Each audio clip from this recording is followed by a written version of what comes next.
So we have a data ingestion process that leverages machine learning using tools like TensorFlow, where we clean up data. We purchase a lot of worldwide trade data as well. We run it through models, we enrich it.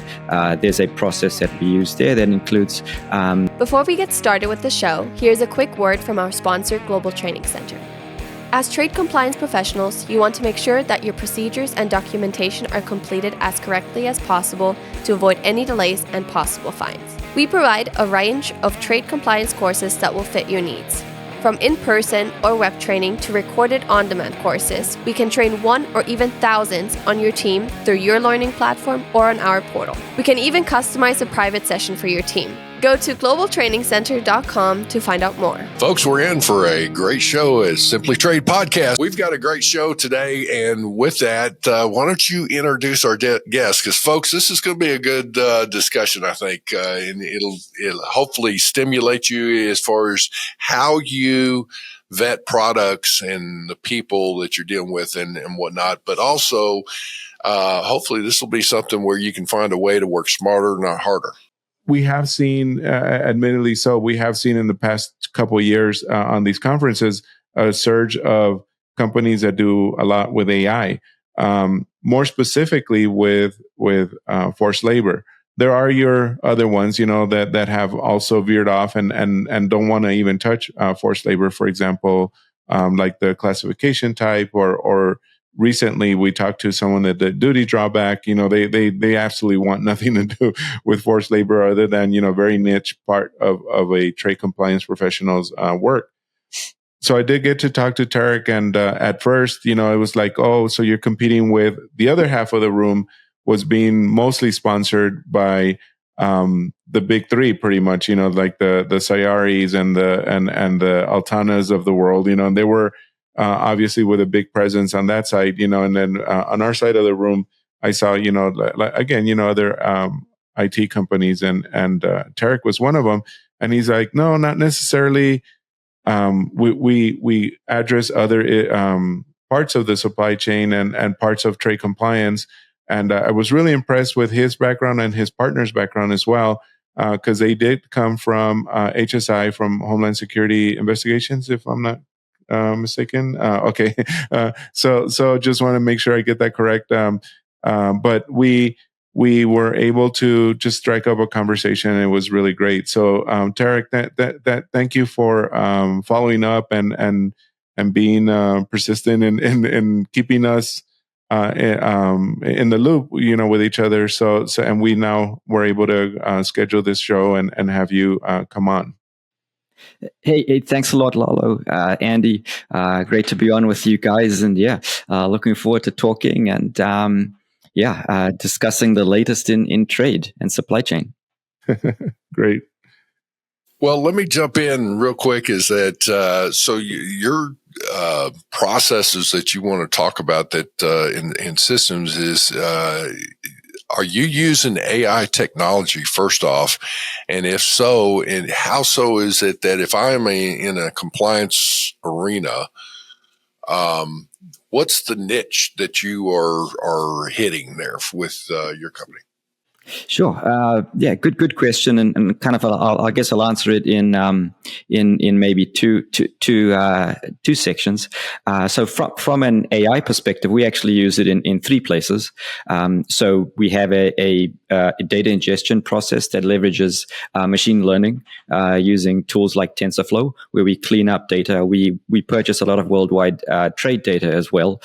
We run it through models. We enrich it. There's a process that we use there that includes AI ML scripts and tools. And then we have a connection off to OpenAI as well for people to ask questions. Chatbot, for lack of a better word, I guess that helps you answer, deeper, complex questions about your trade compliance or supply chain needs. And then we have an in-house AI model that we're building, not released yet. And that's going to be more on the classification side. So that's going to walk you through a wizard that says, I have widget XYZ. What do I think the closest HS code is? And what's the closest control? Is there an anti-dumping control? Is there, a China 301 tariff, stuff like that? Okay, so with that, let's talk about as far as with products or things of that nature. If I've got an existing parts listing, let's say that I'm an online retailer, I've got a brick and mortar as well, so I'm bringing in products and whatnot. But I've got these commodities that I'm bringing in different things. Let's say that I've got some things that are sourced outside the U.S. in this case. Can I run that through your system or your process and it will come back and say, here's some red flags, or no, it's fine, or what? Yeah, you can. We have either a way to screen single items, and that's really, and I guess the second part of my question, I only kind of gave you one part, was, in the supply chain, our kind of area of interest is pre-screening. Right. So saying, okay, this is entering my supply chain. I need a risk, either calculation or a risk indicator as to my commodity or the entity I'm working with. For the bigger companies, it's pre-screening. For small to medium, who are very much in our sights from a customer perspective, it is actually screening. Many small companies want to do the right thing, and they just don't have the tools or the budget to do that. We're really trying to fill that SMB compliance screening gap. But if you had a bill of materials, if you had a manifest, if you had just a parts list, and you had product names and HS codes, you can upload that list, whether it's an Excel spreadsheet, whatever it is, and get back a risk indicator for each of the line items on your list. Because I came from a big technology company, the very traditional legacy GTM software, where you're talking about 6-7 digit investments in a software product, and that's one thing that I really appreciate and really like in what you all and other companies like you are doing with AI. You are helping individuals like you said, the small mom and pops, the SMBs, compete at the level that the bigger companies are that could afford those big systems, and it's really neat that you said that, and that our audience can get to understand that now you have as much powerful tools as other companies do, and be able to leverage that without having to invest, like I said, like in the 6 or 7 digit budget level. Yeah, and we've got, and that's where kind of the software as a service comes in, right? We can create a product that's available on the web. You can sign up yourself. You can pay the number of licenses. There's no contract. That's really where the tool and technology space is going. It's that what we call self-help. Buy as much as you want for as long as you want. Let's say I take a commodity I'm looking at. Let's say our purchasing group is our company has decided they've looked, they see a product that they want market and sell and all of that, and I use your system. What's the word I'm looking for here? What happens? Let's say I run that through your system. What's it going to check?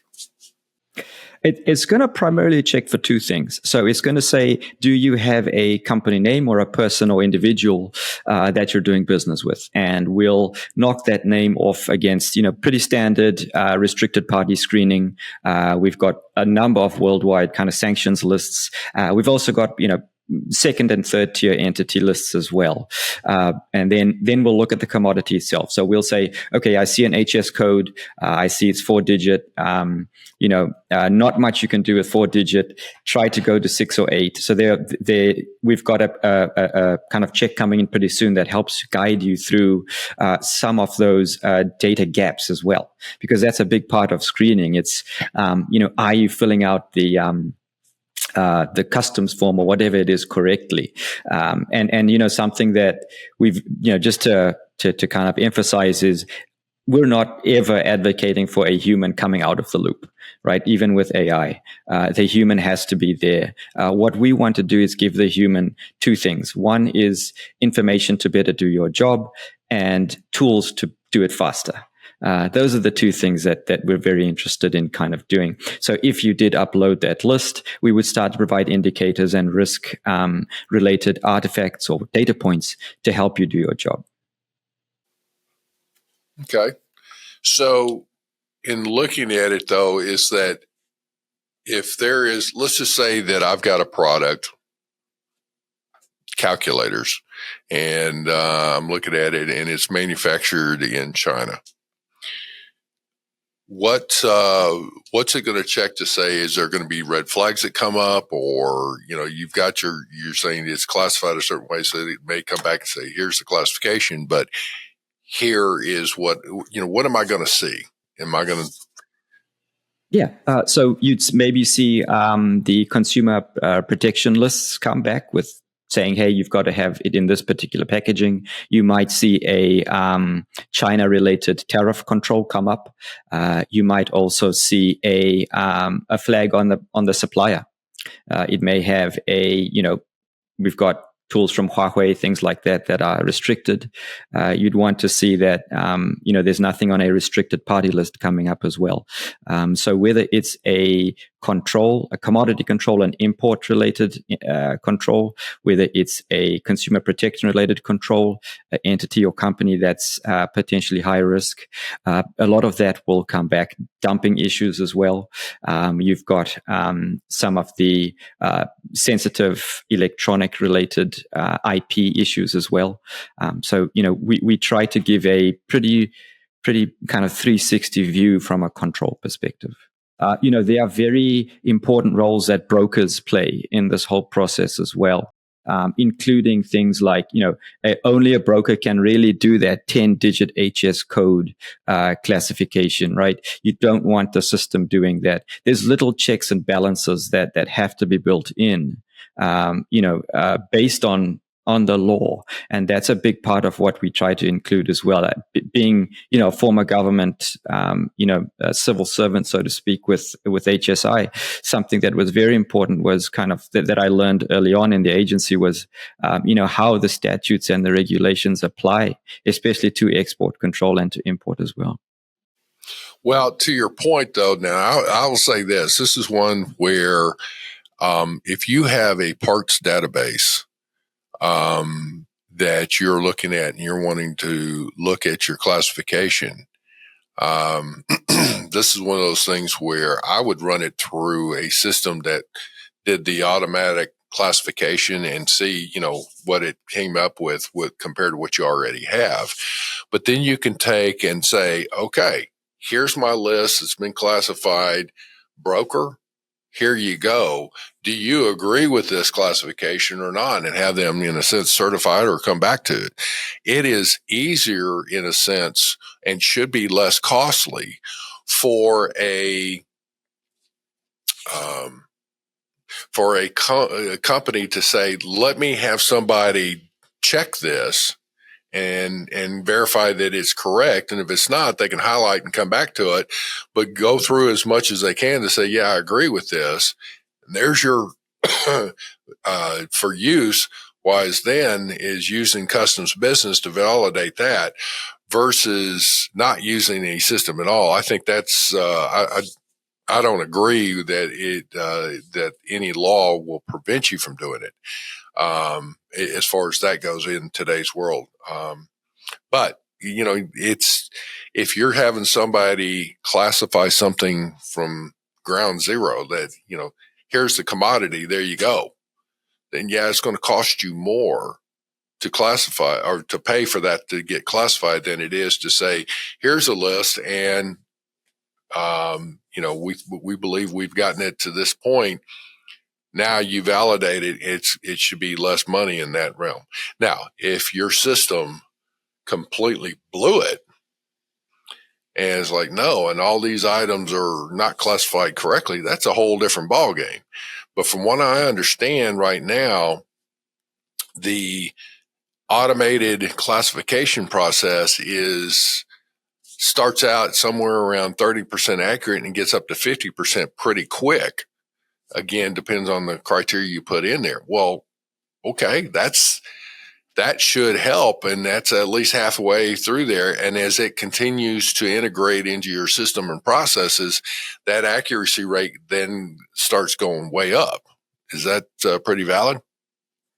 Yeah, I would say so. We're currently playing with some of the not Facebook, but the AI behind that technology is called Llama 3, and Google has the Gemini model, and we've been kind of playing around and just uploading all the HS codes, the book, to those to kind of see what happens, and it's coming back pretty accurate when you type in a fairly nondescript product, and it starts to prompt you for more details, like what material is it, or where is it from.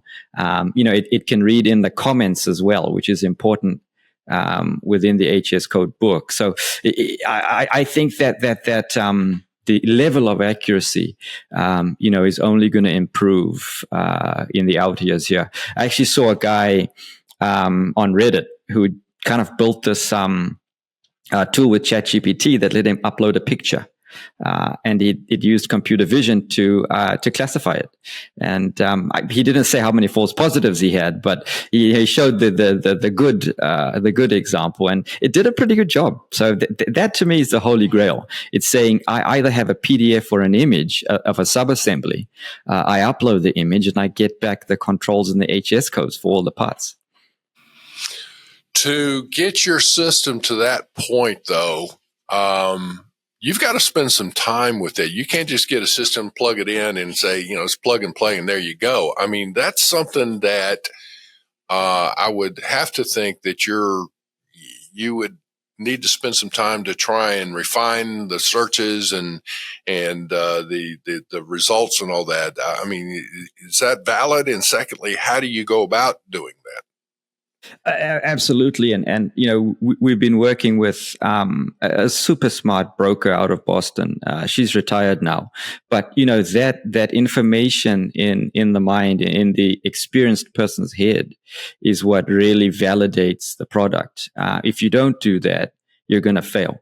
And that's a big part of what we're trying to build in as well.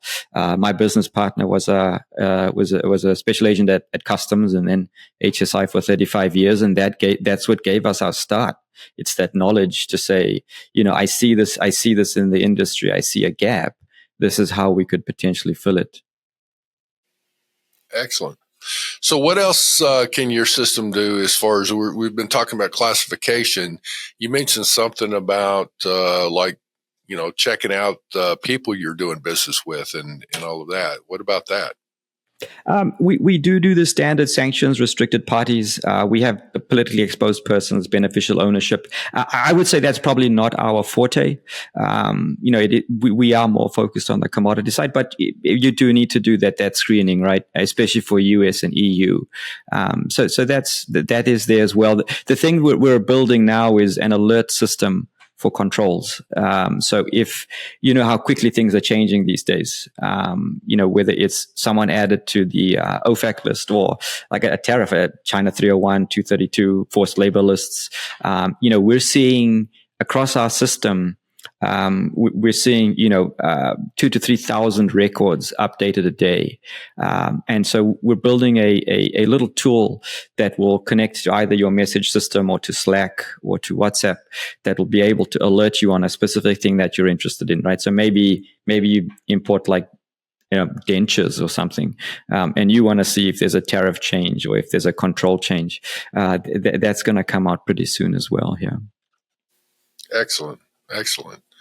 As far as your systems and all that, though, and data exchange, how easy is it to run? It's one thing to check out one item, but you said you have the ability to use or do, multiple, like with a file or something. So what do you do as far as just throw it in an Excel spreadsheet and upload that to your system and all, or do you have to map out some file or what? Pretty much what's called a CSV, which is pretty close to an Excel spreadsheet. You can upload that, and right now we do a check on everything. In December, we'll release a smarter, what we call a bulk screen. It's going to have some of that some more AI in it to try to get closer. Right now, we're getting a few too many hits back. And so we're working on that. And, something I'm big on is just being open about the gaps in our system as well, right? So everyone always can improve. And I like to do what's called building in the open, right? Being clear about what we're not doing well.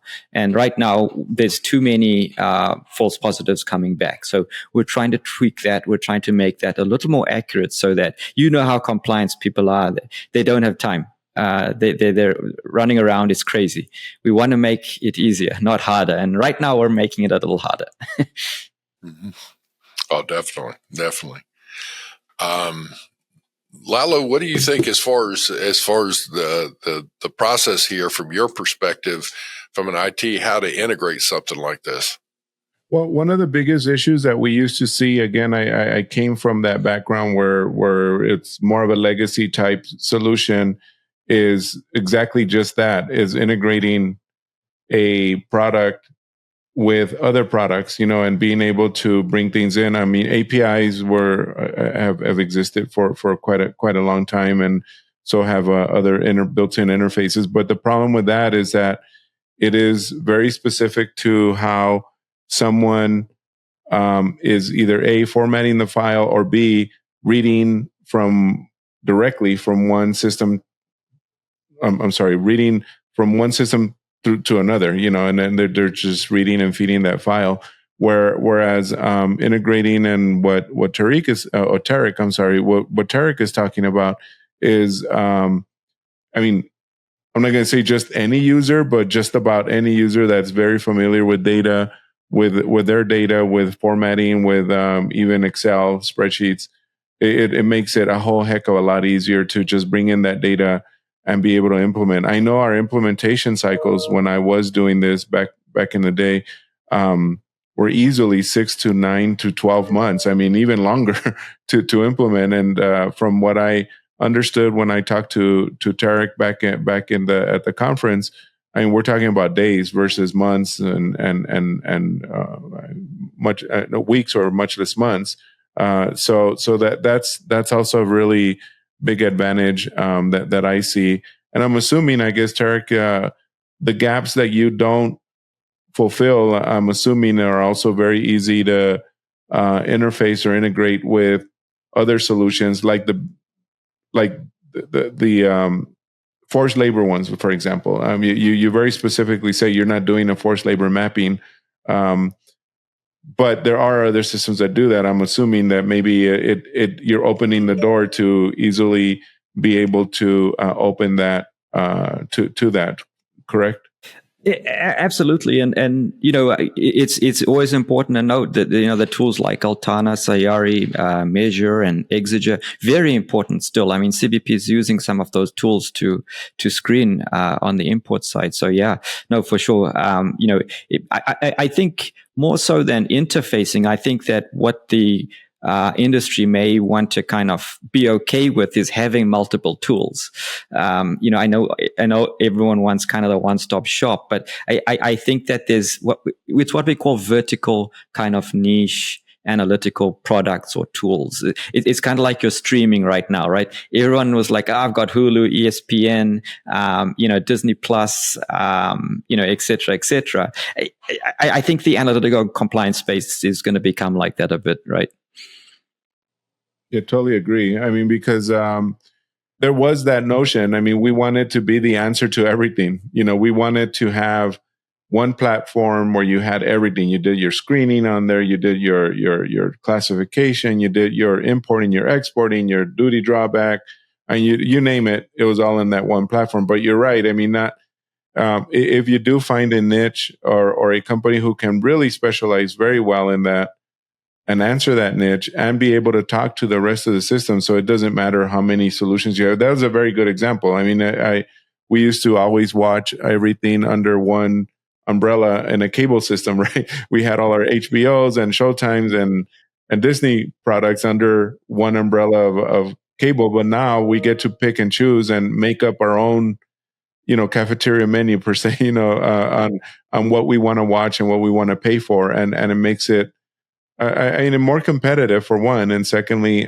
stronger because those companies are now putting up more original content, and in your case, more stronger, more original products that really address that niche very well. Yeah, and I think it goes to the point, especially with the small to medium as well, businesses, right? They don't have to buy the big enterprise, software that's expensive and prohibitive. They can get just that thing that they need in order to comply. Okay. Okay. Well, Tariq, I mean, we did talk quite a bit about your product, and we know you have a great background when it comes to this area, big data, having to be a big part of it, and bringing that all in with modern and newer technology such as AI.